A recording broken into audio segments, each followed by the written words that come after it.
Welcome to the show. My name is Doyle Bueller. This is Live Streaming Decoded, and this is actually part 6. And we've got my amazing co-host, Keith Keller, all the way from Melbourne. I'm broadcasting from Western Australia in Perth as well. So today we were going to talk about Restream.io, go through our 20-point criteria that we've been developing, and also talk about tech.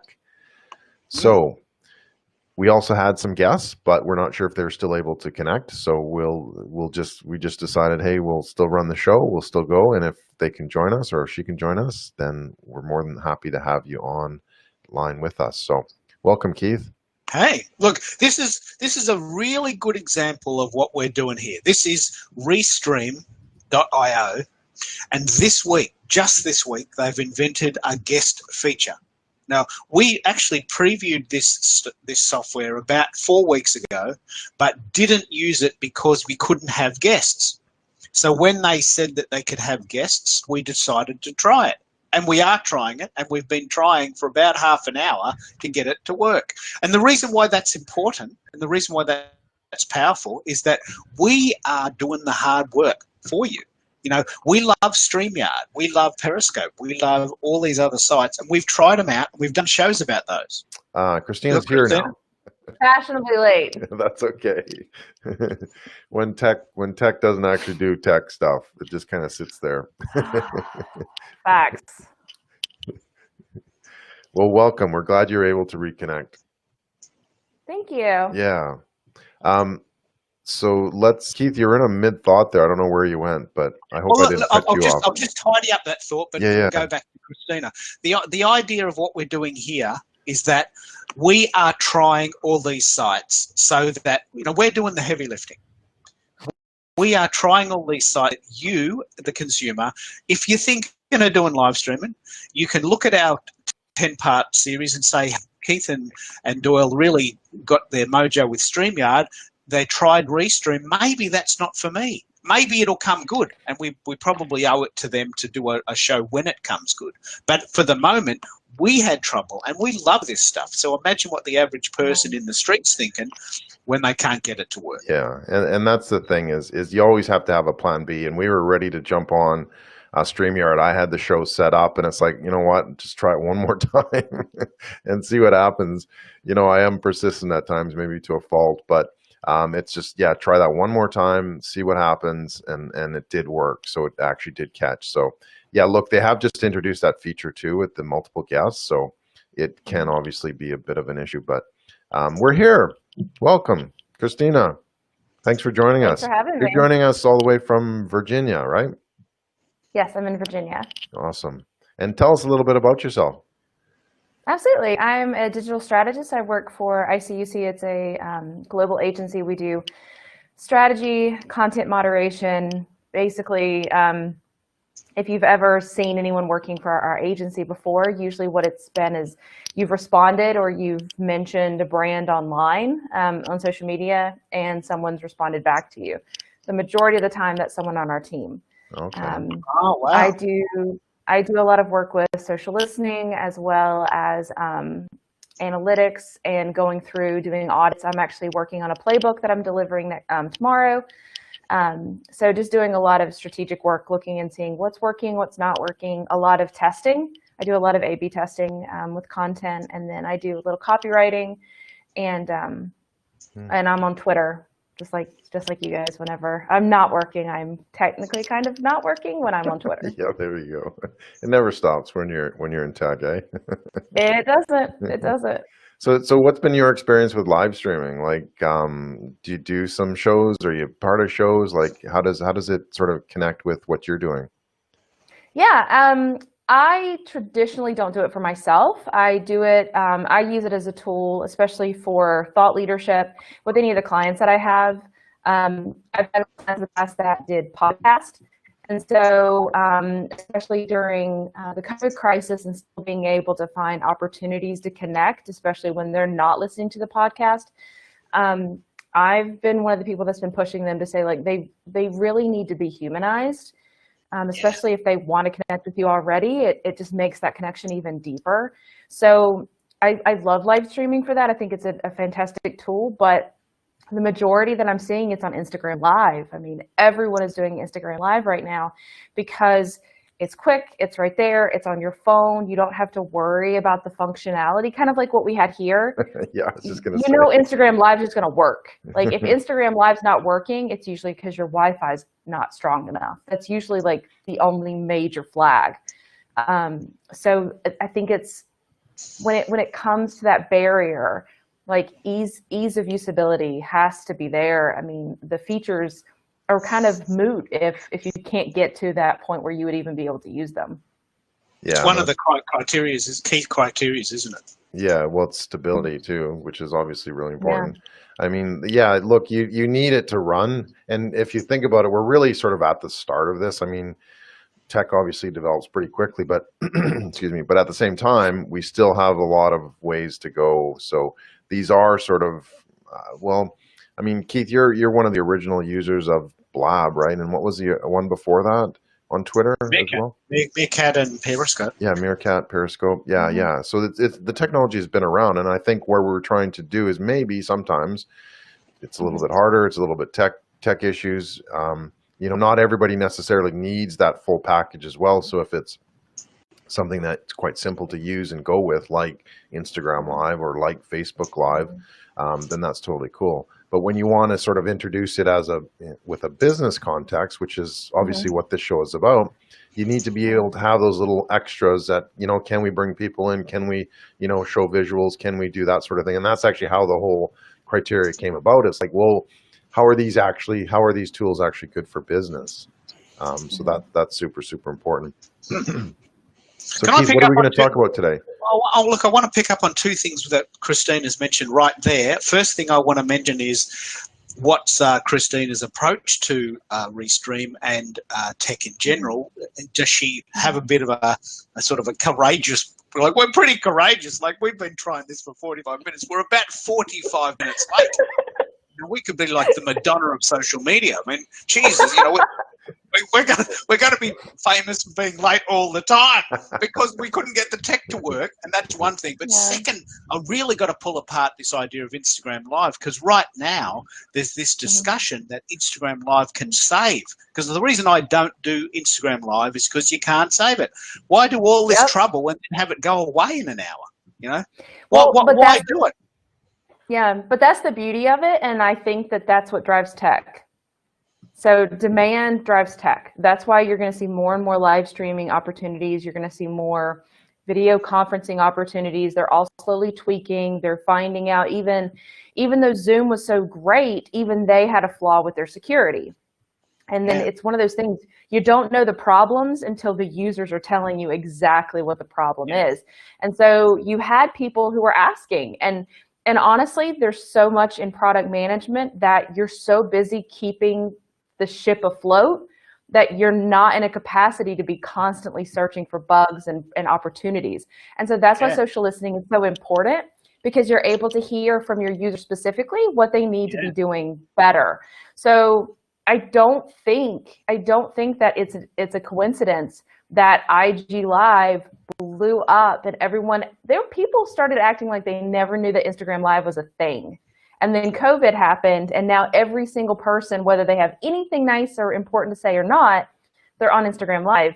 And when you see that volume and you're having more users in there, then you're gonna have a larger and basically a strong volume of content that's going to tell you exactly, I love this about it, I hate this about it, I wish this was different.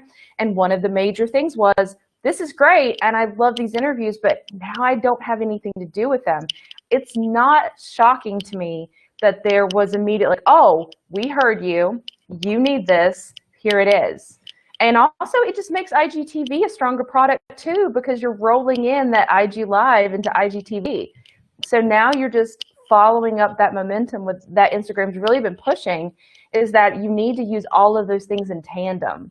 You need to be using post and stories and live and IGTV, because cohesively they are your Instagram story. They're the messaging that you're putting out for that specific profile, whether it's your personal or if it's for a brand, whatever it is, you need to work. So I think it's a clever way. I'm glad that they rolled it into IGTV.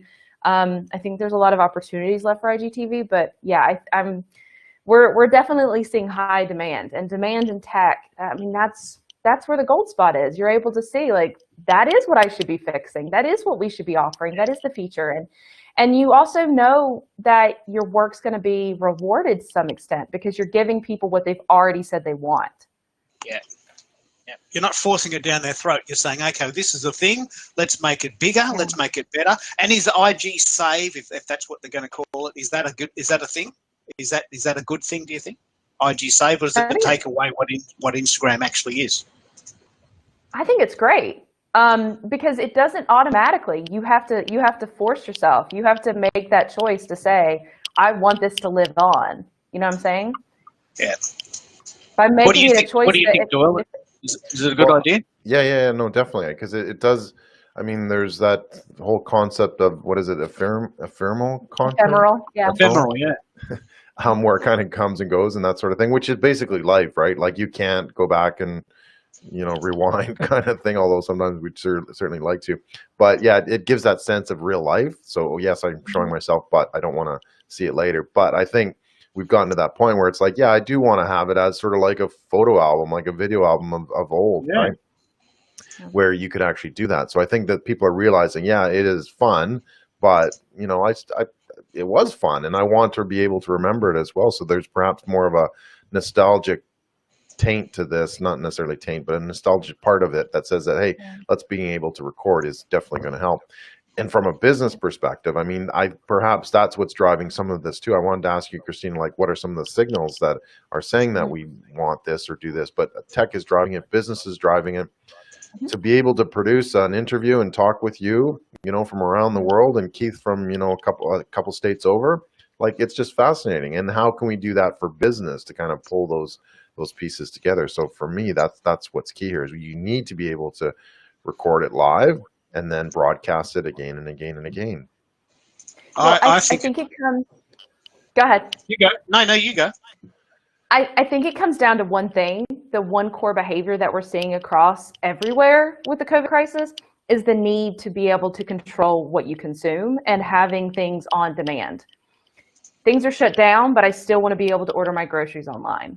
Or I may be working, or I may be unemployed and just hanging out at home. It doesn't matter. I still want to be able to watch Netflix or watch HBO or watch something. I want to be able to pick and choose what I want. The streaming wars have just started, even though technically I think YouTube's going to win that in the long run, because all of the smaller pieces are going to consolidate, and then you're going to wind up having almost like cable conglomerations again, because the streaming networks have merged. So we're already used to being able to select entertainment. It just makes sense that we would have that on-demand kind of accessibility for everything else. And that's what we're seeing for Instagram Live and how that's going to IGTV. If you're doing lives and you've put them into your IGTV, what you've done is you've DVR'd your IGTV. Like you've now it's streaming. Now it's basically just a documentary live fashion style of you having an interview or you doing something else. And so it's creating this opportunity to have interviews, to hear from celebrities, for better or for worse. But it's giving these opportunities for more entertainment, but also education. That's the thing that I've really, really been happy about how we've adapted, is that there's a core group of people online who've said, you know what, I'm going to use this time to better myself and to better others. I'm going to share knowledge. We're going to do webinars, and we're going to do documentaries, and we're going to do who's the one person you want to talk to, and what's the question you'd want answered. Like that kind of content is flourishing right now, and it makes you kind of see, like, the Renaissance did come after the plague and all this horrible times. Let me pick up on that. You've said some really great things there. Let me decode in the stricter sense. So there's a couple of things going on right now. Everyone's in the choice point where they can make something out of this if they want to. You know, we are at the stage where, and I've done this myself, I've completely reconfigured my lifestyle, and that's why this show exists. This show exists, this live streaming decoded show exists because Doyle and I said, let's create a show that helps people adjust to what's occurring right now in May 2020. You know, we're all locked down. We're all locked at home. Let's find a way for people who want to share what they've done or what they're doing to be part of that. And the thing that's really fascinating is that the first division of this tech show is divided into the platforms, because that's the actual pain point that most people have said to me. Okay, Keith, I do want a live stream, but where? Do I do live LinkedIn Live? Do I do Instagram Live? Do I do YouTube Live? Or do I do them all via Restream? What's your take on how the division of platforms work, and where are you seeing the most sort of traction? For me or Doyle? Yeah, no, Christina. Yeah, you answer this one. I'm seeing the majority of the content for live going on Instagram. It's going on Instagram Live. That's where I'm seeing the big push there. And then the other things that I'm seeing too is TikTok. TikTok is doing a lot of live right now. And sometimes it's more like events. Sometimes it's interviews. Sometimes it's honestly them just like lying on their bed, like telling you like their stream of consciousness, basically. Okay. The other thing that I think is really great right now, and I say this because I have a son, so I have actually spent my Friday night having to witness this, is these concert events that they're doing on Fortnite. And so there was one a couple weeks ago on a Friday, and they had these different DJs come in, and it was, I mean, it made me feel super old because I was like, wow, this is club music, but my 9-year-old's like just doing his thing. But we're finding these opportunities to communally come together. And so for me, what I'm seeing is that it's going to the places where people know the volume can be handled, which is very interesting for gaming, because gaming is able to handle that level of volume. So like the Fortnite concerts, I don't think they're going anywhere. I think we're going to continue to see that. I would love for there to be like more live opportunities, but things like, for instance, John Krasinski and Some Good News. I absolutely love Some Good News. They did a live prom. Like they did a prom for the kids who weren't able to have prom because of COVID, and they had celebrities come in, and then they had clips of people from their homes like dancing and stuff when they did the rewind to kind of show what it was like. So they had music and everyone's dancing, and it's just, you're able to create these experiences, and no, they're not what it would feel like to be able to be in that room or to be in that stadium or to do whatever it is. But we're trying. Like, we're doing our part. I'm seeing I have a lot of friends who work in higher ed, and so I'm seeing them like handling the virtual commencement speeches whenever they're graduating from they're seeing their graduates from college. And you just keep seeing this, how can we use this level for good? So we were talking earlier about using it for education, but now we're talking about how can you celebrate through live? How can you have those moments through live?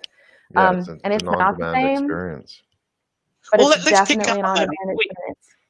It's fascinating to hear you say that you think Instagram Live is where everything is playing out, because I've never, ever watched an Instagram Live, because I just personally can't stand that you can't record it. I've never even considered going there, never. But it's fascinating that you see that as a trend. What do you think, Doyle? Where do you think the live streaming place is really going to be hot coming forward? Honestly, I think it's audience dependent, right? So we have to make that clear from the business perspective. Like, unless you're just doing it sort of as 100%. A fun thing, in terms of live streaming, if you're doing it for business, you need to be discussing business where you are, right? Where your business is at. So where your audience is at. So I think that's really key as well. And that's part of our, actually, do I have that visual? We've got our live streaming ABC, which A is audience, B is building, and C is content. So we got to go back to basics here. Making sure that you understand sort of what how it's going to be used for your business and where and all that sort of thing. So that's super, super key, is that we have a process, we know where our audience is coming from. We're able to build that audience. We're able to build the platform and the tech, and then we're obviously able to have good content, because again, people aren't going to watch you if you don't have good content. So hopefully this is good content. Yeah, well, it's very, very compelling. So the first question was, which is very important for the audience of my, that I've been sort of questioning, and they say, well, I don't know where to put it. So now we've got Christina saying, well, you really need to consider Instagram, and especially now that it's going to save, it's going to be worth doing it as a business context. Yeah. We've already discussed that LinkedIn Live is really a bit of a waste of time, because we can't even get it. and it's just silly. That was what last week's show was about. It's so diverse, because we had to get Anne-Marie to host us on LinkedIn Live, because we as live streamers don't even have it. Do you have it, Christina? I don't have it, and I'm still kind of bothered. I went to Inbound a couple years ago and spoke to someone at the LinkedIn booth, and I wanted so badly. It was before LinkedIn had any video whatsoever, and I pitched to them what I saw LinkedIn being, and I said I would love LinkedIn to be kind of like Zoom for business conferences, because you're already there. And like going to Doyle's his point, audience is everything. If they're not, like, you could have the best IGTV, you could have the best YouTube video, but if your people aren't there, then it doesn't matter, because they're not going to see it. So what I discussed with them was, sorry, go ahead. Yeah, no, I was just gonna say, we actually have some guests coming and chatting with us here. So let's bring them in. Yeah, we've got Bonnie Joe David from Facebook.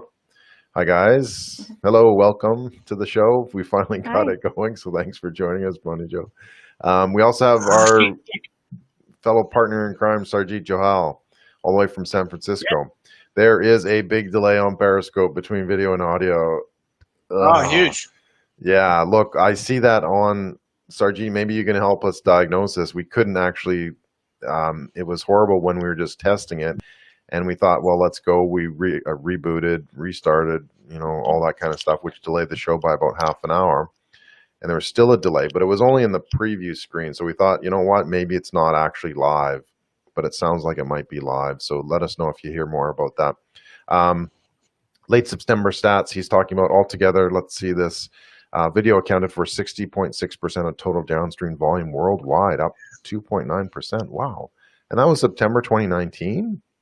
Yeah, that's massive. Now. Or okay, from 2018. Sorry, I'm not sure which stat. Oh, from 2018. Okay, but it's growing. But has it flattened out then in the last, or gone up even more so because of COVID-19 and people doing more Zooming and that sort of thing? So 100%. It has definitely increased. Yeah. What kind of delay, just for the people watching, let us know what kind of delay you see. Is it 5 seconds? Is it 30 seconds?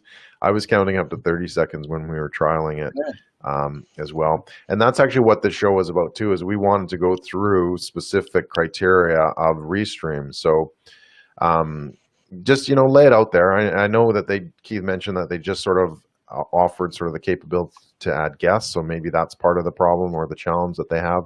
Or, as they say, that everybody's live streaming now, so not everybody can handle it as well in terms of servers and that sort of thing. I'm running right now, I think it was like 95 megabits per second, so I don't really have a problem with internet speed. So either it's software or hardware. Christina is delayed by, you two are okay. Okay. All right, so it's maybe only when we go into the spotlight mode. All right. Anyway, so let's keep going. If you do have other questions, please ask, or other points. Yeah, feed them in. That's very. One of the things I want to pick up on here right now is that I've had serious discussions on, for and against the idea of why would you live stream when you can just pre-record.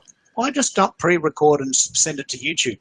But the thing about YouTube is that it's incredibly difficult to get anyone to watch it, and there's no interaction. So the power of live streaming, the good, the bad, and the ugly, is that we can have friends of ours make comments, and we can see those comments, and they become part of the show as we're making the content. Whereas you make something on YouTube which looks great, it's in HD, it's 1080p, you can edit out all the ums and ahs, and there's no problems, but no one's watching that. So, what are your thoughts on that, Christina? What's your take on live streaming versus pre-recorded videos? Is there a use case for both? There is a use case for both, but I would kind of, based on what we're handling right now and what we're dealing with, we're craving connection. Yeah. And so you don't get connection with taped content that you can only view, but the only touch point is to view and to comment and hope that eventually down the line they'll monitor that and respond. Whereas if it's live, it's a living thing. Depending on what questions you get, that could shift the entire discussion for the rest of the conversation. So we're craving connection. Exactly. We're craving connection. It feels very human. Things can shift very differently. And if you're watching, you get to participate. You get to be a part of that. And so it depends on your audience. Right now, our audiences are starved for connection. So creating that live thing to be able to do that, it's crucial right now. And then would you agree, Doyle? That we're Zoom, what is it, Zoom fatigue? That I've heard a lot of that recently, that we're on too many Zooms kind of thing. Yeah. So are we actually getting what we need at the end of the day? Well, I think the problem with the Zoom calls is that we have replaced should have been emails into Zoom meetings that should have been emails. Say that again. Wait, that's classic. That's good. I'm gonna but it's true though. I mean, we really have. I mean, we've replaced meetings that should have been emails with Zoom meetings that should have been emails, and we were okay with it in the beginning because it was an excuse to see people face to face. And then we realized once again this should have been an email. This should have been an email. It's true though. Yeah, absolutely. And then that's the problem here is that, there still is that barrier, but I see what your point is that, look, you still can do an awful lot of work without having a meeting, whether it's a virtual meeting, a Zoom meeting or a coffee meeting or in the boardroom next door. Right. So yeah, I totally agree. Well, think about my thoughts on that. Think about, No, you finish that thought and I'll come back to you after that. Think about. I was just going to say, think about how many people are doing like happy hours meetings with their colleagues that they've never had an actual drink in a bar with them before. Oh wow. Yeah. But it's true though. You're palling around. You have your beer, your wine, whatever you're drinking to have your happy hour. But when you think about it, when you're in the office together, when it's 5 or 5:30, depending on your structure, you're out. Like you're done.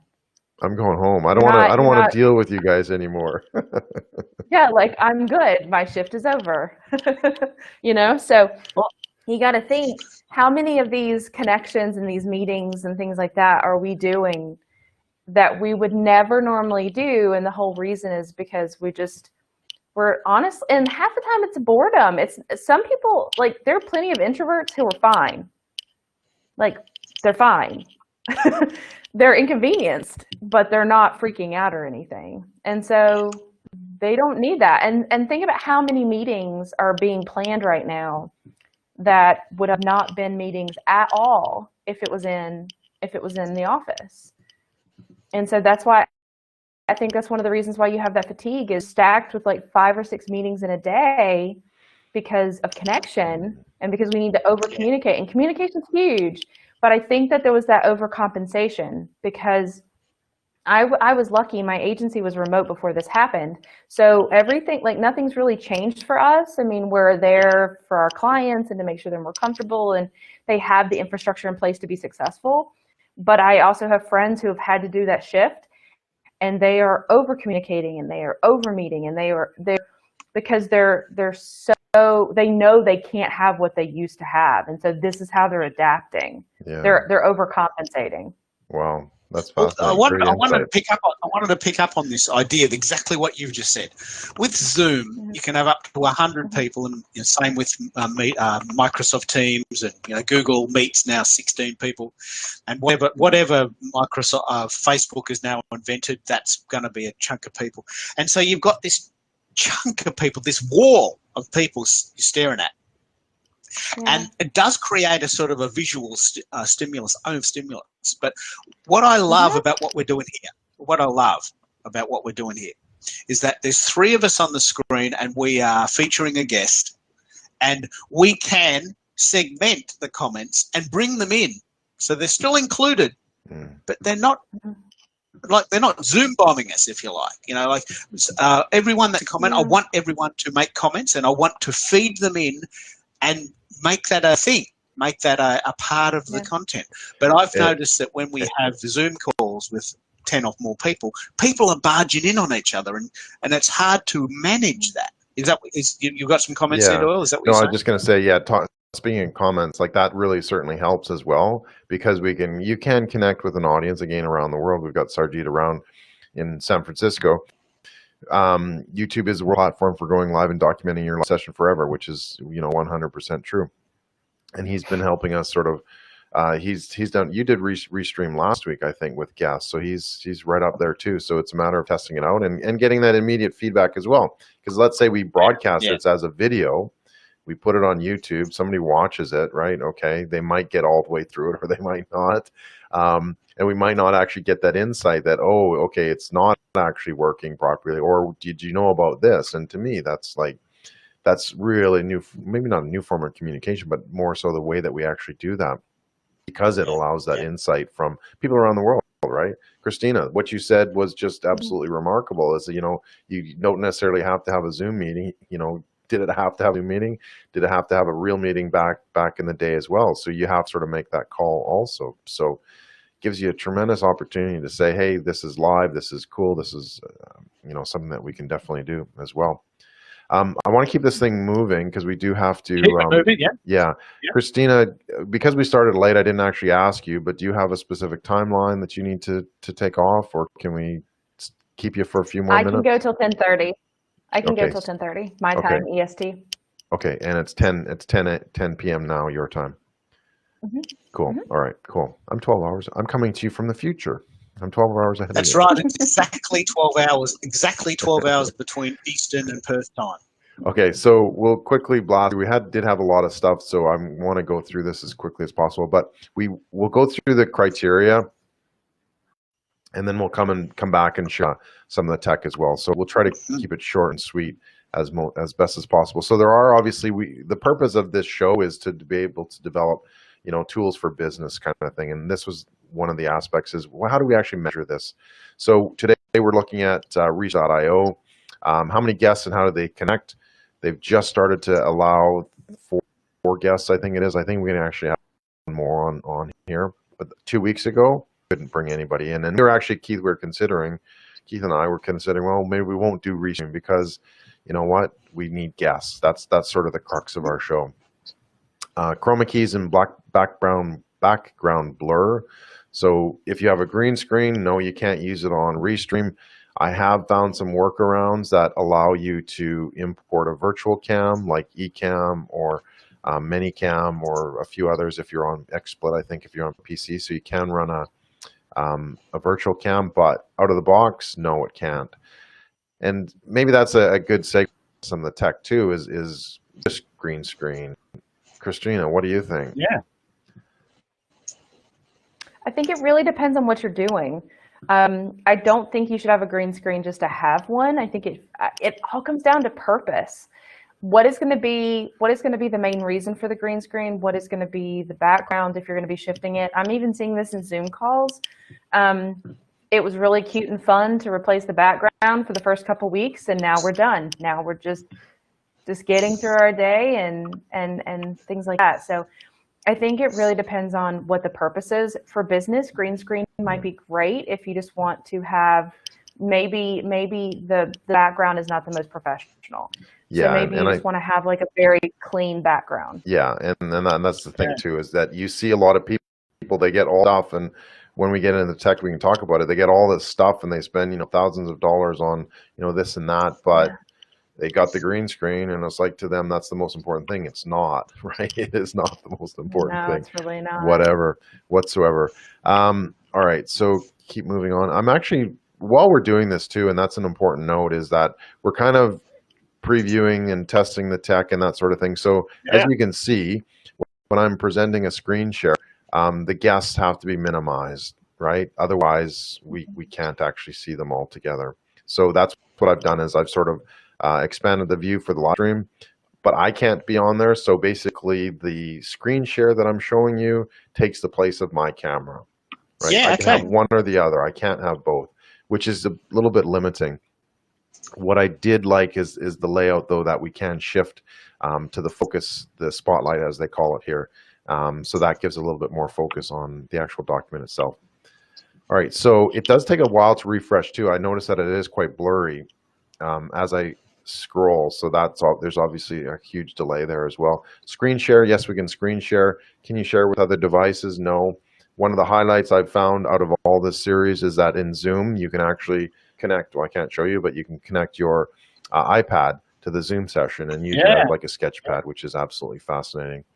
Number 4, branding. And you may be able to do that.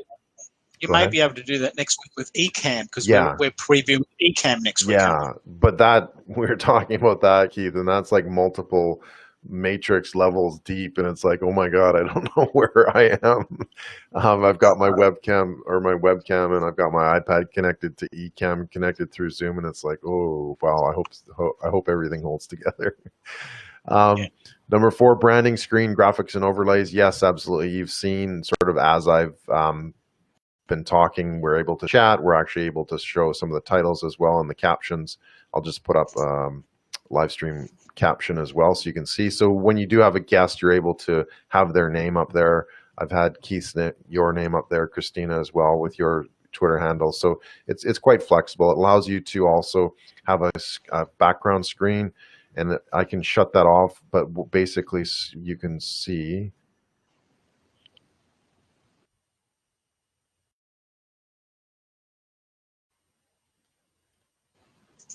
Have we lost him?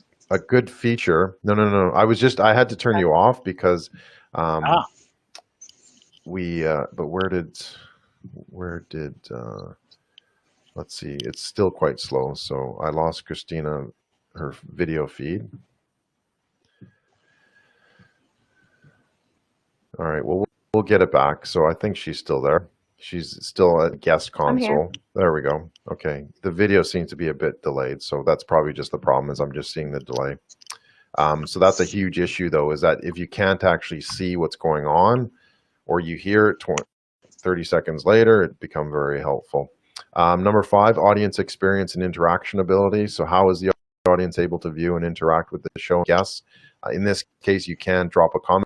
What I do like about this one is that you can see the comments from all the different broadcasting on, right? So right now we're broadcasting from, or to rather, Facebook personal profile, YouTube, my YouTube page, the Facebook fan page, Periscope, and I do have LinkedIn checked, but it's not actually working. So yeah, and you can bring in comments from all of those platforms if there are indeed, and they're all centralized. Yeah, I don't have to flip tabs to see, hey, is this from Periscope? Is this from Facebook? Yeah. So it's really, really helpful in that way.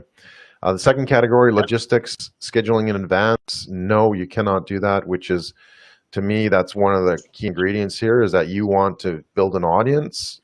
I mean, what Restream really does fundamentally, though, is it takes a video, you can upload a video, and then you can rebroadcast as live at a specific set point in time, right? So it is quite similar to a TV station where you're able to, again, broadcast a show live at any time. So you just schedule it and away you go. But you can't do a live stream. You can't schedule a live stream itself, which is, to me, quite limiting. Because can we pick up on that? I want to bring Christina in. Let me just really decode what you just said there. Yeah. And let's ask Christina what she thinks. This week, we have had extraordinary difficulties trying to get the tech to work in a functional way that suits. And how that suits us is I've had several me now, mate, where's the link? Can I plan my day out? I know it's at 11 o'clock next week, but can you send me the link in advance? No, you just have to turn up on the day and trust that it'll work. Well, where are you? We were half an hour late today. Where are you? Are you the Madonna of social media? Is this going to be a habit now? You're always late. So, Christina, why would you consider scheduling your live streams, or does that kill the mood? I'm very interested in your thoughts here now. I'm a huge fan of scheduling the live stream, setting up a consistent precedent for when people can expect it, because it immediately creates a different impression of what they can expect. If you are scheduling it out in advance, then there's the implication that you've planned this, that you have an idea of what you want to talk about. And so because you've taken time to plan it out and prepare it for the future, then it's not going to be as much of a waste of time, that it's going to be worth more to the people who are enjoying it. So just like you would plan out a conference, you wouldn't tell people just to show up. You're going to want to be able to, especially for like quality content that you want people to engage in, you need to lead up to that. I think that's the biggest issue that I'm seeing with people who are using video, whether it's taped or whether it's live. They just think that putting it out there is enough. And it really, I mean, unless you have a very established audience that will consume any of, that's not enough. Like even Marvel has to do trailers for the release. Like they don't just roll up in game knowing full well we will pay and go there. If Marvel has to do trailers, you have to do advertising. You have to prep people for when they can expect it to come out. We're definitely not Marvel. We are not What do you think of that, Doyle? Absolutely. What do you think of that, Doyle? Is that a pain point for you too? It's starting to become a bit of a pain point for me. That it is.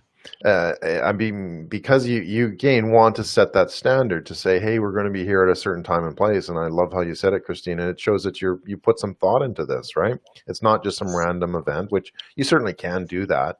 But again, for a business, if you're trying to present something businessy, you need to sort of have that schedule and that timing to say, I'm going to be here, will you join me at a specific time and place? It's no different than having a meeting or having a coffee or doing something, right? Usually you plan it out in advance. And our show is typically Thursday at 9 a.m. I just put the screen graphic up there. Thursday, 9 a.m. Western Standard Time in Australia, and 11 a.m.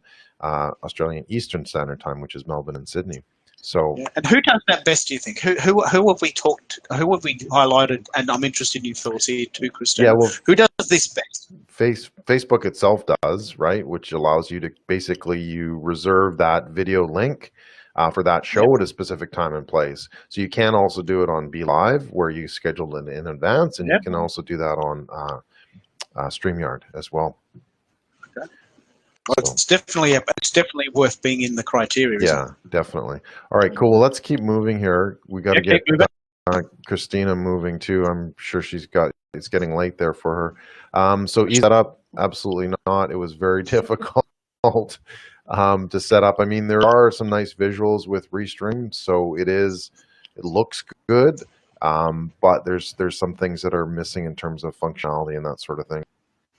How to make sure that it's live rather. Is it connecting? Practice runs and record only. I did do a test run last night just to see, okay, is it actually broadcasting? It does do it, but it has to go live, right? There's no way to just test it and say, hey, I want to try this and record it on its own type thing. Category number 3, business ROI, so cost and freemium model. Keith, do you have the cost stats there? I don't. No, I don't, but okay. I do know that they have a free version, and that the guest feature at this stage is paid. The guest feature is, I think, $49.95 a month. So they have a free version to test it out. But Restream has always been quite famous for the sole out of many model. Like there's one person streaming, looking at the screen, and then they go to up to 30 people. That's always been their game. Yeah. So this idea of the offering the guests, that's the paid model. I think it's $50 a month. Yeah. No, that true. There is a cost to it, and it's typically about $40 to $50 and be able to restream to multiple channels as well, which is really key. You can repurposing type technology, which works. But this one does it, right? Like I said, I'm on Facebook, YouTube, Facebook page, Periscope, and you can add like anything up to 20. Actually, I want to take a little pivot here, Keith. Sorry. What I thought we would do is why don't we talk quickly about some of the tech stuff, because that's obviously what we brought Christina here, and then at 1:30, she can you go and take we can off, keep Christina, going. and then we can just wrap up the show in the next 15 minutes with the criteria about Restream, because it's really about yours and mine experience, and I'd love to go in a little bit more. Why don't we do that? Sounds okay. Yeah. All right. So Keith, you had key criteria for tech. Yeah. So first things, we've talked about platform, and Christina has really changed my mind about Instagram. I tell you, I've never used Instagram Live. I had no ever using it, and mainly because I couldn't save it. And now that they save it, I'm considering it. But the thing that's very interesting with Restream and all these others, Instagram's not on the list. You can't stream to Instagram from BeLive or StreamYard. Is the idea of Instagram the idea solo?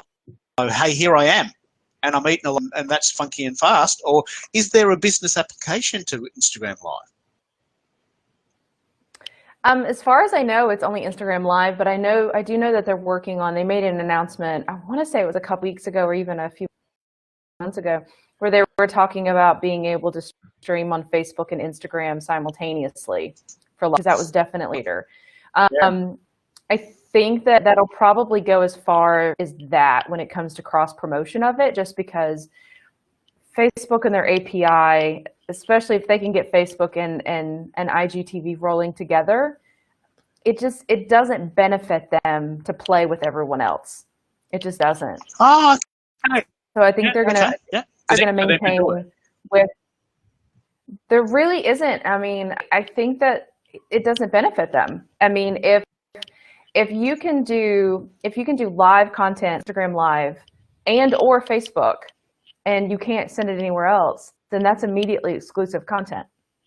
That's a positive. That is advantageous for Facebook as a whole, because that's flipping the paradigm. Have to be on Instagram Live to do that, and we've seen that. I mean, we're seeing more and more. Okay, yeah, no, go ahead. Just continue. No, keep going. Yeah. Sorry. So I'll give you an example. So did anyone see Zuckerberg's live presentation the other day? I think it was yesterday even, or the day before that. It's been a long week. Yeah. But he was talking about Facebook Shops. And there was enough people, at least in the tech community, and I was watching it too, but we're watching it and we're seeing exactly what this implication is. And we're talking on Twitter, who isn't watching it know what's happening. And then there are screenshots. Morning Joe actually showed it, I think it was early this morning, where it actually showed the stock price of Shopify when the announcement was made. Wow. And it did what you would think. What happens to the stock price when you have a very strong tech competitor come in on your terrain? It dropped. And so we're seeing immediately the implications of live from the tech community and how they're leveraging. And we're also seeing that with Dr. Fauci. Dr. Fauci has been using live streaming in order to have interviews and be able to share his knowledge and his thoughts. He had an interview with Curry. He had an interview with Zuckerberg. I mean, he's out there and he's doing these interviews where he's able to answer questions directly, knowing full well that there's going to be a lot of people there. There's going to be a lot of people watching, and so live is really taking over. But I mean, it does not behoove Facebook to play with others, and they don't. I mean, they either acquire or they steal. I mean, we see this with all of their things, and now you're seeing Giphy, who was just acquired by Facebook. I'm really very interested to see how they're going to integrate that. So they could integrate that in a ton of ways. I mean, imagine if you could incorporate GIFs and play them with your stories. And then that becomes a stronger way to have Instagram stories run up against TikTok. So you have these avatars. Yeah, sorry, go ahead. You go. You got a question. No, well, I was going to just sort of move us along here too. So, well, I was just going to say, does that mean that YouTube and Periscope are not like I've never heard you mention any of those. Are they just not playing this game at all, or do you just not play there, Christina? Periscope is interesting because people are using Periscope as an integration into Twitter. Very few people are watching, at least in the States, very few people are watching Periscope for Periscope. They're usually seeing it because it's embedded in a tweet. For YouTube, what's interesting is a lot of the YouTubers who have any major ground, they're not doing live on YouTube. They've actually branched out and they're doing a lot of their live content on Twitch. So you're seeing a migration. So they have their foothold of content on YouTube, but if they want to go live, then they're going on Twitch, because that way they're able to diversify their content and they're able to be monetized through Twitch and YouTube. This is amazing. Yeah, that's pretty cool. Excellent. Keep going. What's your so what would be your favorite? So are you saying Instagram is your favorite platform? And do you use sort of your favorite software as well? What might that be? I'm a big fan of Instagram Live for live streaming. It really depends, because I have everything but Snapchat. I came out the gate too old for Snapchat, too young for life alert, if you've ever heard that joke. I'm in that crowd. Okay. Snapchat never did it for me. I always saw it as a beta for Facebook and Instagram. So Facebook and Instagram would focus. They did. I mean, it's working for Snap, the ephemeral content, then they pull over to stories, and you see Snap growing, and then you can actually see, like we saw with the stock prices for Shopify when Zuckerberg made his announcement. There are charts that show the growth of Snapchat, and you can tell by the month when stories on Instagram was launched, because the growth completely halted. So do you need like a third party app like Restream, like StreamYard, like all these others that are out there? Or are you saying, no, just strip it down, go, if you want Facebook Live, go Facebook Live, if you want Instagram Live, go Instagram Live? I think it really depends on what your goals are. So there are plenty of people who have really kind of created one big foothold in one platform, and then once they have that foothold, they use that foothold to grow and basically migrate people over. That's what a lot of people who were really big on Snapchat did, is they were big somewhere else and they told everyone, hey, follow me on Snapchat, because the discoverability at that time in the earlier days just was not there at all. And then now what we're seeing Instagram influencers trying to migrate people over to TikTok, and we see TikTok people who went viral and now have millions of followers. We're now seeing them do the same thing to other content. So we're seeing this cross-promotional, like just incestuous social media lifestyle happening. But you don't have to do that, but you can. It really depends on what your goals are. There are plenty of people who just want to be TikTok famous, and there's others who want to have a more diversified personal brand. It really depends. There's really no right or wrong answer for me. Well, that's okay. And just sort of the last two questions, your webcam and mic. We get a lot of questions about that. What do you use and why?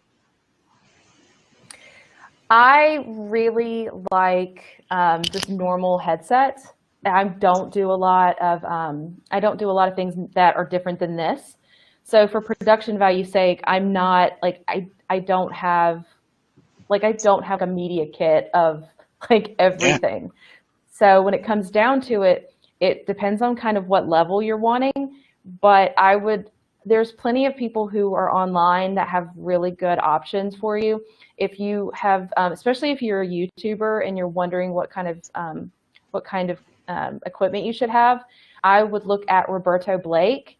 He's absolutely fantastic. He does a lot of really great tips on building your YouTube channel, and he's fantastic to let you know, hey, you may or may not need a green screen. Here's the kind of lighting you need. I will say, though, if you're on social media and if you're doing a lot of meetings, I would say that a ring light is necessary nowadays. It's just, that's the one thing I would say that everyone needs is a ring light. And you can pick them out really easily on Amazon and things like that.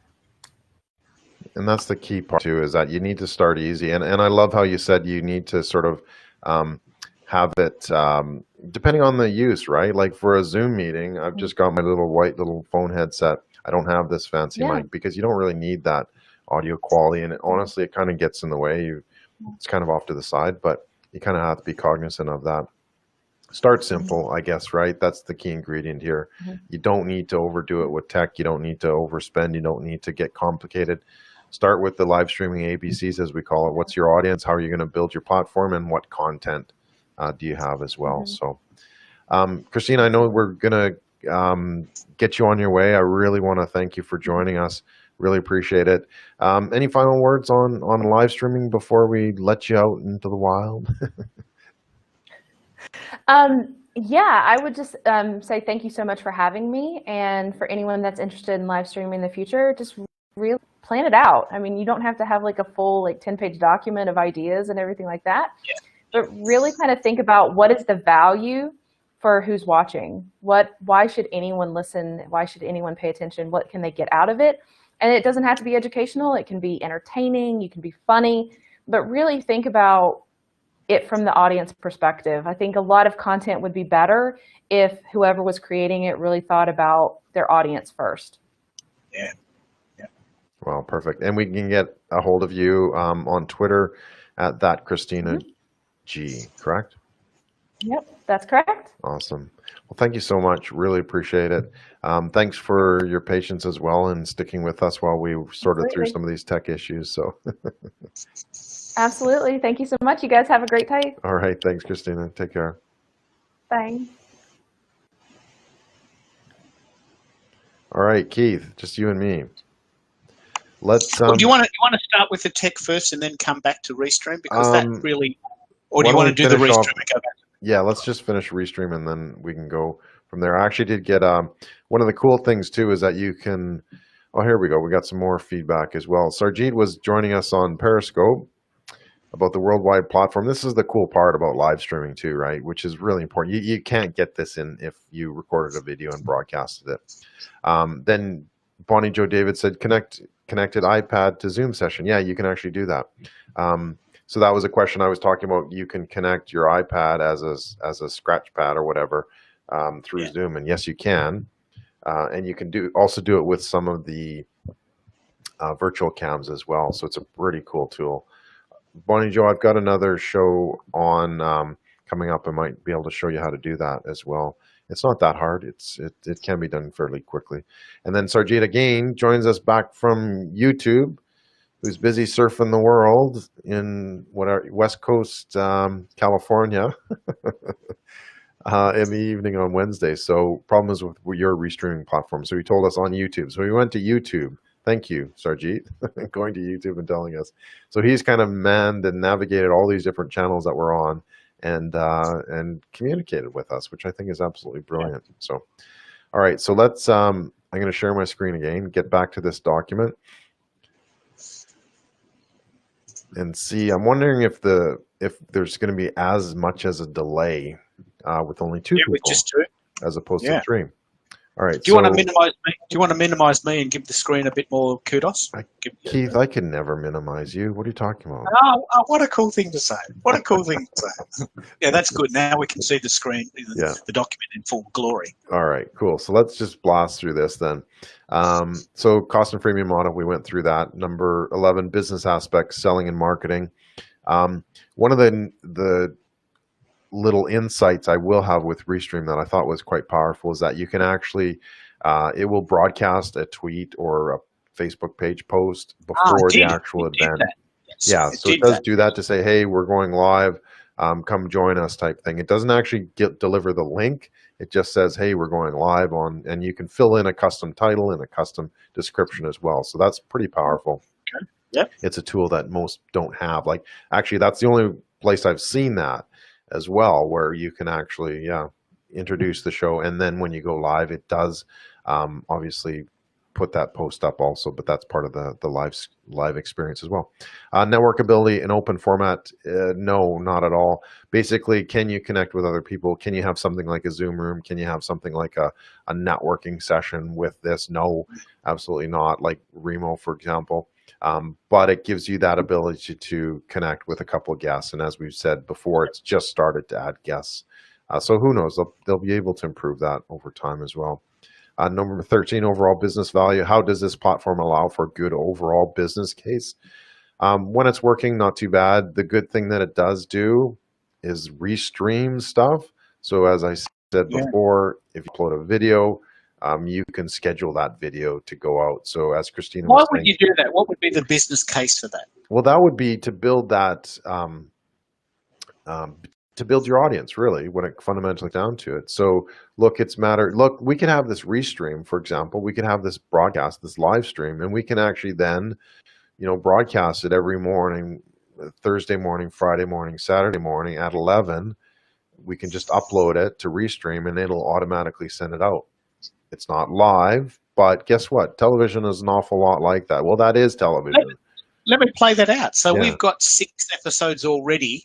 So what we could do is we could actually restream part 1 to 6 on Friday to Wednesday, and Thursday is the brand new show. There you go. Perfect. Let's do that, Keith. Let's do that. You can.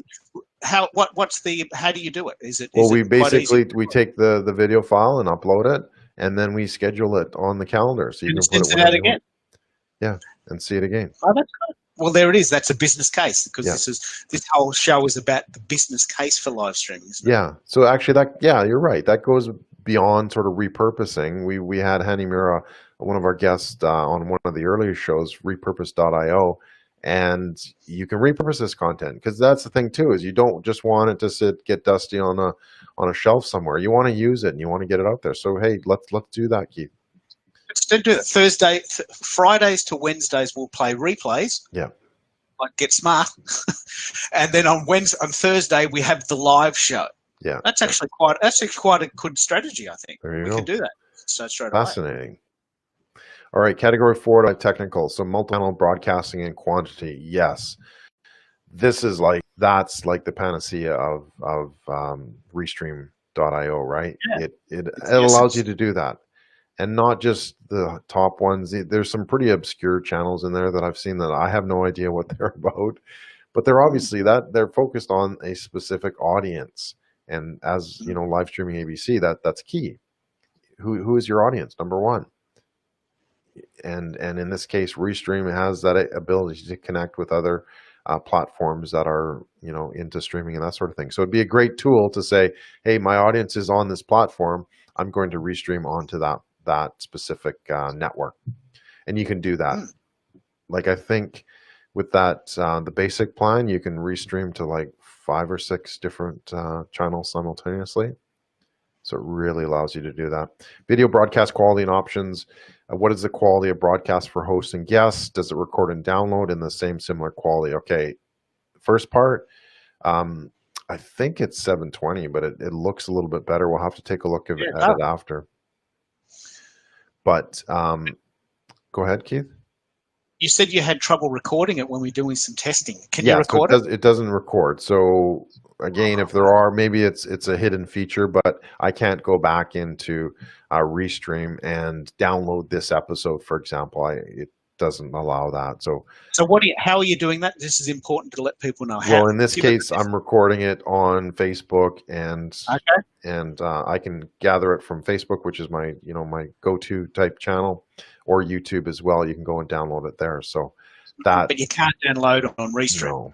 No. Okay. Which it's very important to know. It is, as a business, sometimes you just want to, maybe you want to create a new snippets reel, or a highlights reel rather. So you want to get all the previous coverage. Absolutely. How do you do that? Well, now you got to go to the channels and find it and blah, blah, blah. So there's an extra significant step there, which I would say is not a very good thing. You should have that. Facebook has it, obviously. Be Live has it. Yardstream has it. So again, this is a different model too, right? This is a specific show where Restream is the one of the founding factors, the founding strategies here. Is you have a program, you've live stream it. Do you want to show it more in multiple times? Can you do that? Yes, 100% you can do that. All right, layout of host panel and customization. It's pretty standard. You can't actually do much with it. I can show you the chat, as I said. See if we've got any new messages. Yeah, Bonnie Joe posted a comment. John Corder, you might be interested. Cool. Join us. So you can do that. You can change the layouts. I've kind of been playing with that. You have captions, you have graphics, you have that screen in the background, that opening screen that I'll turn you off and you can see it.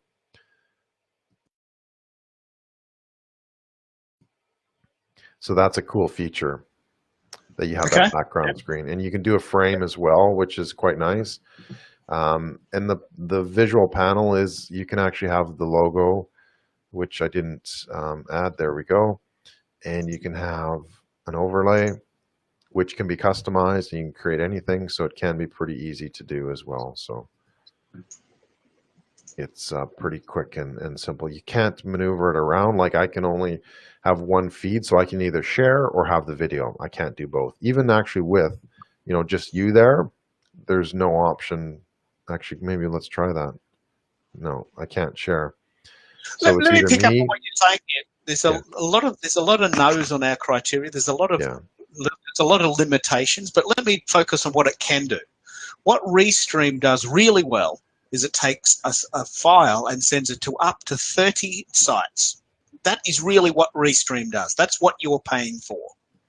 And what you said, which I didn't know, was you can actually take a recorded stream and send it out again. So these are two features that you either do or you don't want. Some of the features that we actually want, like the ability to record, they don't have, which really to me is a bit stupid. But it never occurred to me that you could have a site that could send out this file tomorrow. That's an extremely good idea if you can get your head around it, because we do a show once a week at 11 o'clock.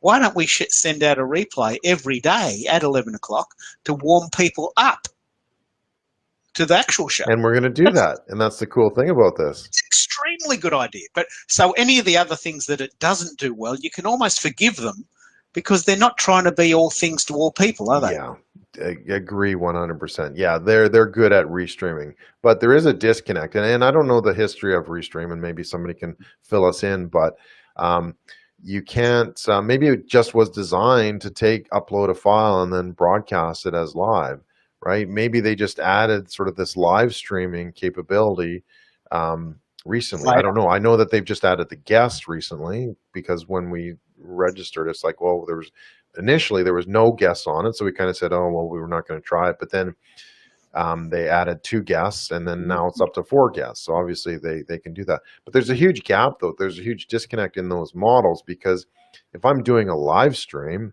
I should just be able to take that live stream that I just did and then schedule it. Maybe there is. I'm not saying there's multiple levels here in what it can do, but technically, if you're a restreaming service, you should be able, and live streaming, I shouldn't have to upload the video file back up to Restream for it to be broadcast on a schedule. Yeah, great. So room for improvement, but some good features. Yeah. All right, cool. Let's, I think we're almost done here. Platform stability. We had a challenge beforehand. Again, it took us about half an hour. Some hardware issues. I'm not going to say it's completely software issues or app issues, but it did take some while. It seems fairly stable now.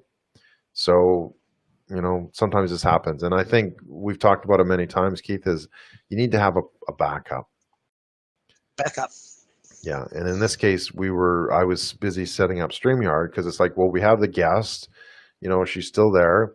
What can we do to sort of keep on going? So always have a backup. Number 18, category 5 out of 5, post-production. So create and download recordings in different formats. No, as far as I can tell, you can't download.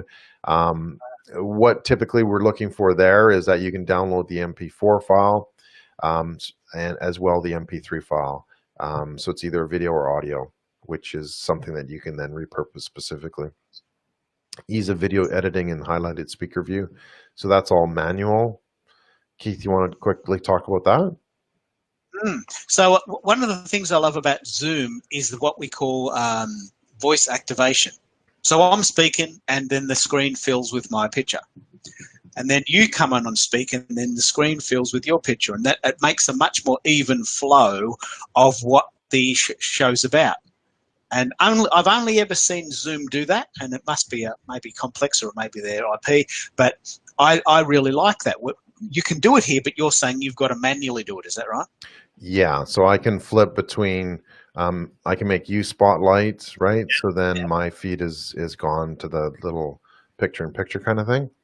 We can also do, actually, I don't think I can do that.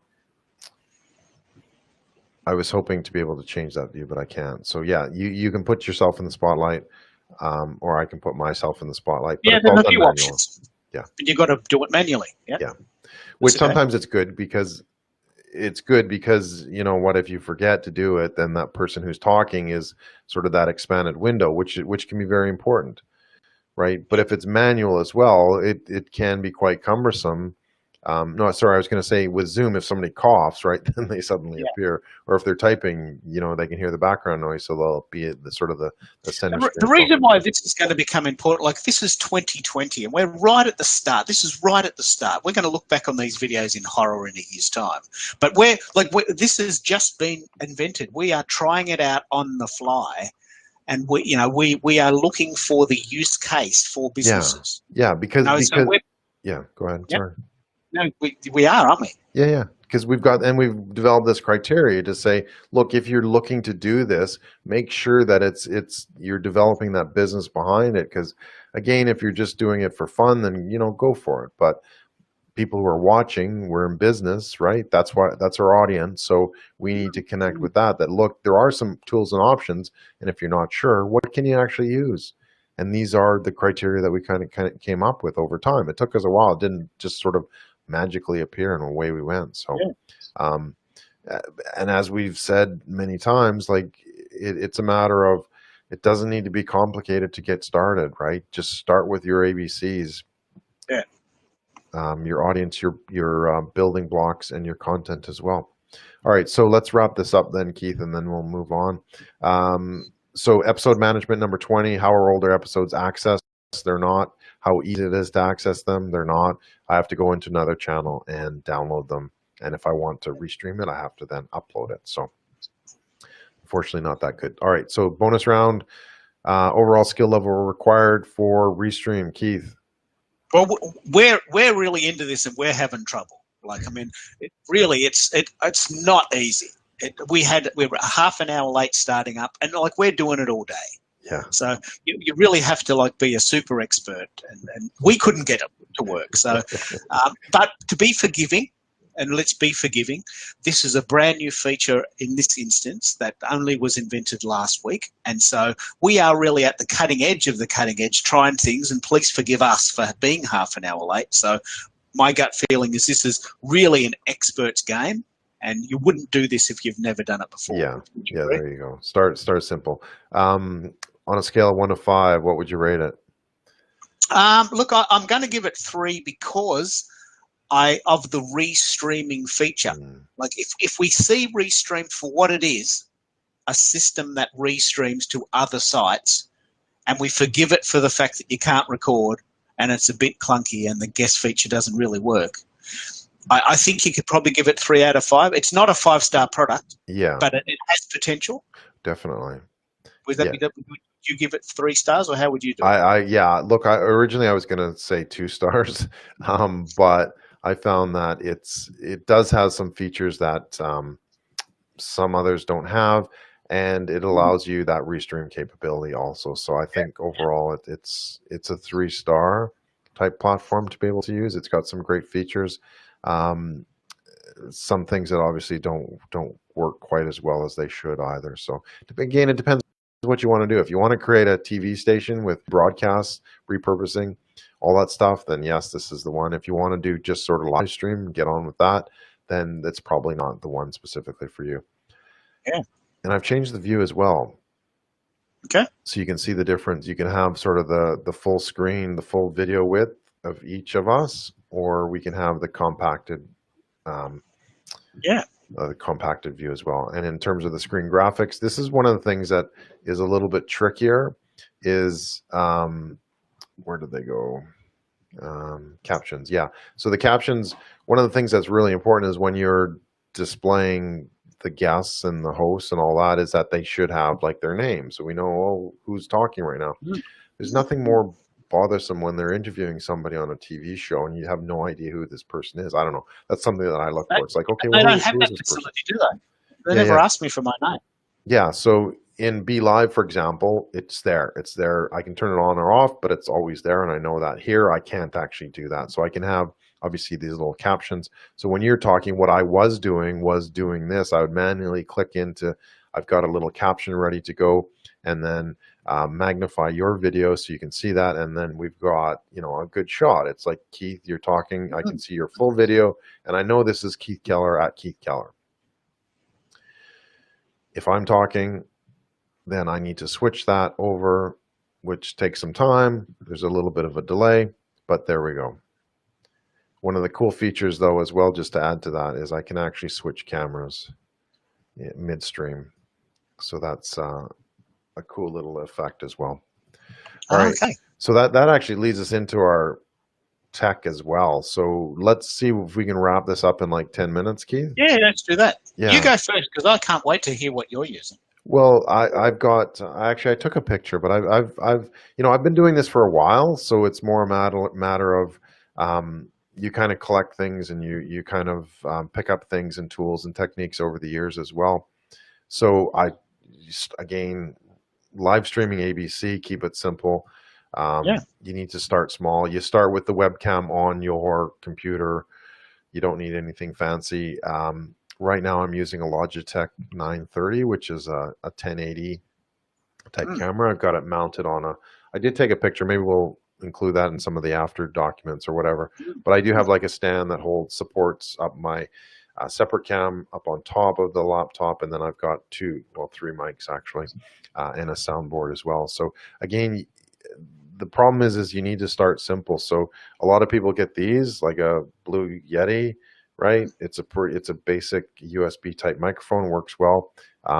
Does pick up a lot of extra noise, but you know what? Again, that can be pretty simple to be able to overcome as well.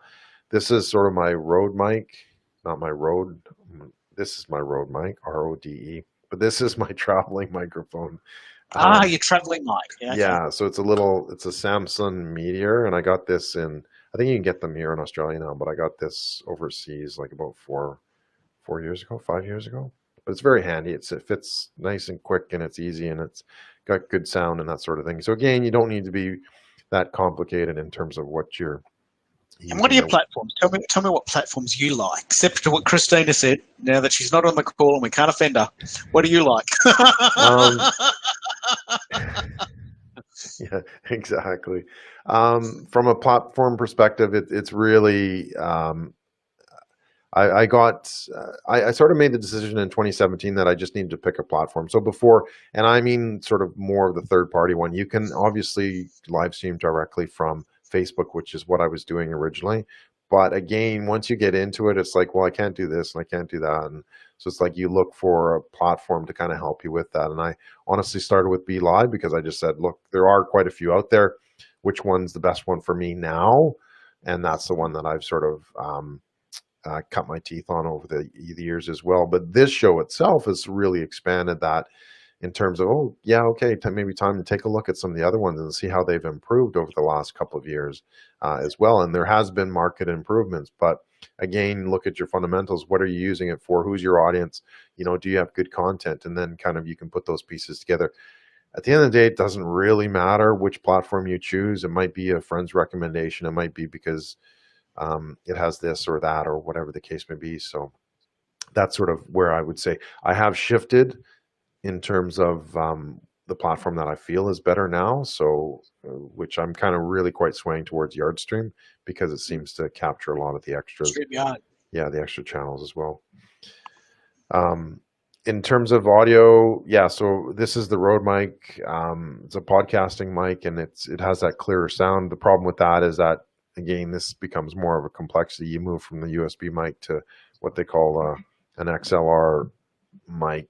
This obviously is for another one, but that plugs into a soundboard, and then that can be broadcast into. Look, that's an important distinction. Let me pick up on what you've just said there. The important distinction as you go up the line is it's not only cost, it's tech. You actually have to have a different cord, which means you have to have a different connection, which means you probably need another gadget to plug the mic in because it doesn't plug into your computer. No, it doesn't. So you need the I can't really move that there. It's a little mixing board, right? So Yeah. it has the audio mics in, the traditional analog inputs, and then you've got a bunch of dials on it to adjust the gain and the volume and the feed and all that kind of stuff. And then it has a USB cable into your computer. But let me be really clear on why you're doing that. Like, Yeah. I'll ask you in a minute, but the reason why you would do this is because, as Christina said, we're all in lockdown and everyone's grabbing their phone and they're doing these 2-star live streams in their jammies, right? I'm not doing live streams in my jammies. We're doing this for a business reason. So every time we add a piece of tech, we add it with clear intention. You know, my webcam is 1080p because I want it to be HD. It's 30 frames per second, but I'd love it to be 60 frames per second because it looks more professional. There's a reason for the tech doesn't exist just for us techies to just geek out on. There's a reason why you would have a mic, because it sounds better. It does, yeah. But that's the reason you do it. Yeah, exactly. And because you want to produce better quality. But again, you don't have to start there. And I think that's the biggest mistake that businesses make, is that they start with, oh, let's go spend a couple $1,000s on some kit. And it's like they don't even know how to use it. You know, you're still trying to get used to the software itself, right? Because that can be quite complicated. Even Facebook Live, you know, or Instagram Live, for as simple as it is, you still have to kind of remember this button does that, and when I do this, it does this, right? And honestly, if you're not live streaming for a while, it's like, I don't know, maybe I'm getting old, but it's like, what did that do, or how do I do that again? It's like I got to remember the sequence of button clicks, right? Otherwise, it's not quite there. So you have to be current. You have to kind of understand it, but it takes time. And you might not even like it. Like, let's be honest, you might not even like live streaming. I said yesterday in an interview with a friend of mine that the best type of marketing is the marketing you do. So someone could tell you, look, you've got to live stream and you've got to get this mic and you've got to buy this really funky webcam, and like for $500 you're all set up, and then you do one and you go, you know what, I'm not doing this, I don't like it. Yeah, exactly. And I've wasted all that money because someone else thinks you should do it. Have it like, this is what this show is about. And I know it's long form and we're rambling on and we're late sometimes and sometimes it doesn't work. But this show, which will be 10 parts, is basically working you through our experiments. We'll do a shorter version in part 2, in series 2, where we say, look, okay, Restream was fine, but not yet. StreamYard is amazing, and we're going to do a special edition on that. Be Live is fine, but I think we can do better. And we can even make it harder too. We can make it complex, like with OBS and all those other ones. Like, so this is the foundation really of live streaming. So that's important to note. And thanks for bringing that up, Keith. Like, we're walking you through all these pieces that are important and telling you, okay, be aware of this, right? Take that step, or, you know, at the same time, like, it's totally up to you. You can take whatever steps you want, but this sort of lays the platform down, the foundation to say, okay, look out for these things. If you are trying something new, you got to be aware of this. We had a great comment from Bonnie Joe David. Start simple, excellent advice. Thank you, Bonnie Joe. And are you using a DSLR? I've tried it over the years. I haven't yet been able to connect it properly. It's either been failure of hardware or failure of software. So to me, like, you've got to push it out of the way. If you've got the time and the resources and the energy to do it, then go for it. But it's going to take a lot of time to set that up. It's like, I'll test it. If I can't get it working within 45 minutes, then it's like, no, I'm not going to deal with it. It's not worth it. When you think about what you're doing, you're delivering content, and that's the primary goal. Does it really matter, if it's this webcam or that webcam or DSLR? No, it doesn't. It's that message that you're trying to convey as well. And what about you, Keith? What does your platform look like? So we've done this show has been incredibly valuable for me because I've been able to articulate what I use, but also what other people are using. So what we do for this show is we send it to Facebook and to Periscope, and you also send it to your YouTube channel.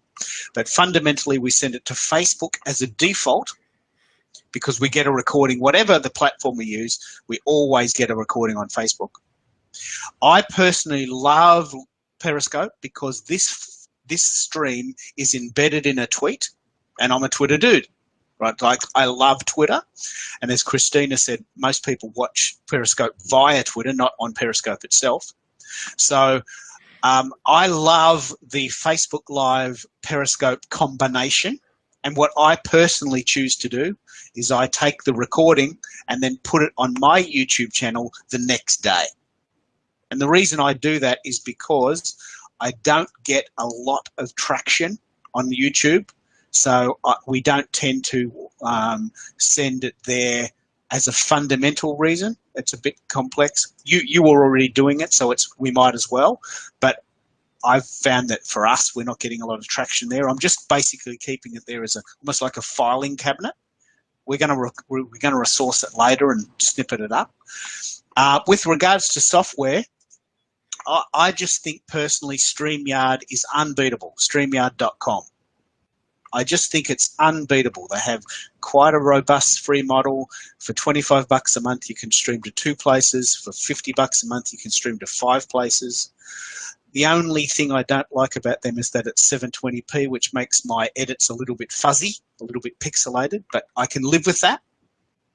But of all the sites we've tried, I can't beat StreamYard, and I just can't see them being beaten. But we did want to review Restream for that reason. Yeah, and we're gonna have like a summary show as well in part 10 where we kind of get all our guests and wrap it up. Yeah, and just sort of go over typically what have we learned on this journey, because it's been a fun and exciting journey too, Keith? Yeah, well, the other thing to remember is that because we're doing a hosted show, what tech are we using to send the files to each other? Like, I love WeTransfer. WeTransfer.com allows you to send up to 2 gigabytes for free on their free model, and they have a premium model too. But we have been using Google Drive. Now, these are very basic tech, but you got to think of that. If you're doing a hosted show, of course the other host wants a copy. How are you going to do that? You can try Dropbox. You can try OneDrive. I've been using WeTransfer and Google Drive. That's the software compartment. What I use with webcams, and this actually picks up on Bonnie's comment, I personally use a Logitech 920, which is very similar to your 930, and it's 1080p, which is HD if the site supports it, and it's 30 frames a second. Television is 60 frames a second. So I want to, my golden purchase is what's now called the Logitech Stream Cam, which is my next purchase because I'm a bit of a geek, and it's 1080p, but it's 60 frames a second. So it'll look a little bit better. And why that's important, I keep coming back to this. Start small, but you are competing in a big field, and you don't want it to look too star eventually. You don't want to do live streams on your phone in your jammies, unless that's the look you want. Yeah. And but what I did want to mention to Bonnie is that we have come across this really cool site, or this really cool piece of tech from a hardware company called Zoom, totally different company. And they have a product called the 2QN 4K, which is about $300. And it's a little webcam the size of a GoPro that is 4K video. So if you want to do 4K video, you can do it with this little webcam for $300, right? A bit of a golden purchase, as I call it, something that would be nice. Yeah. And I don't personally have a mic, so I've been using my Logitech 540 headphones, which means I can hear you clearly and you can hear me. Let me just do this. You can hear me clearly. I can hear you clicking too. That clicking. So this is a bit clunky, as quite literally you hear me moving around and the cord moves. So it's not ideal, but again, my golden purchase might be to step up to a mic, a Blue Yeti, or a Snowball maybe. Yeah. And as we do this show, more importantly, as we come out of season 1 and go into season 2, we are dumbing this down so that when businesses come to us and come to this show to say, well, how do we do it? You don't have to do all these experiments. These have been painful for us, really quite painful, enjoyable, but also really quite techy. Yeah, exactly. Hey, Keith, I've noticed one thing, that the syncing between your audio and video has now changed now that there's only one guest. Oh, okay. So maybe it is a hardware issue on my end in terms of my MacBook. It is quite old. It's like over 6 years old, but Okay. seems to be holding together. So maybe it is. But now, yeah, it's totally in sync. And it does look visually pleasing to have two yeah. two hosts. Yeah, and I've been playing around with that view too. Is that you can do this view, the full screen view, or the magnified view as well. And thumbs up, Jade Alberts, the boy from Saskatchewan. Wow. Regina? Regina, no, actually Melville, I think, or Saskatoon. Anyway, from Calgary. Okay. So welcome, Jade. Thanks for watching. Hope you're doing fantastic. And get a haircut. You look kind of young there. So have you grown up yet? All right, so let's wrap up, Keith. Any final words on the show? Well, okay, this is part 6. My gut feeling is that Restream is not ready for this game, but let's be very clear on what they do well. They restream your file to 30 places. If that's something that's so powerful. Yeah. That is what they offer. That is their offering. And I only learnt today from you that they also restream replays. So if that particular component is what you want, Restream is absolutely top of the tree for that. The other things like recording and usability, well, they're not going so well for that. And I would use StreamYard. But let's give credit where credit's due, and Restream does some things really well. And I think that's worth considering if that's what you want to do. Would that be a fair assessment? Yeah, 100%. I think in some cases we're trying to, fit a square peg in a round hole type thing. So there's definitely some aspects that most don't do that, right? Most of the apps don't broadcast to more than one at a time, even. Which, I mean, if you have a captive audience, that's great. And I was actually interested how Christina was saying that people are they're trying to move their TikTok audience to Instagram, to Facebook, and all that kind of stuff, which is actually fascinating. But anyway, my point is that yes, for what you're asking it to do, to restream, it does that remarkably well. So I'm really excited about that. How do we get in touch with you, Mr. Keith? Okay, so just at Keith Keller on Twitter, because I am a Twitter dude, and you can watch these as a replays on Twitter via Periscope, and also keithkeller.com.au, and don't forget the AU because I'm in Australia. Good stuff. All right, and anybody who wants to take a look at some of the previous episodes, we've got the live streaming Launchpad, which has actually, that's what we forgot. We're going to do some of your polls as well. We've got some of the Twitter polls, which show some pretty cool stats. We have the 20-point criteria as well that you can compare your what you're trying to do, and a few other episode guides and a few other things as well. So it's mylivestream.digital. That's the live streaming Launchpad. We'd love to see you around for next episode, which is part 7. That's going to be fascinating. Eh? Yeah, we're going to use Ecamm.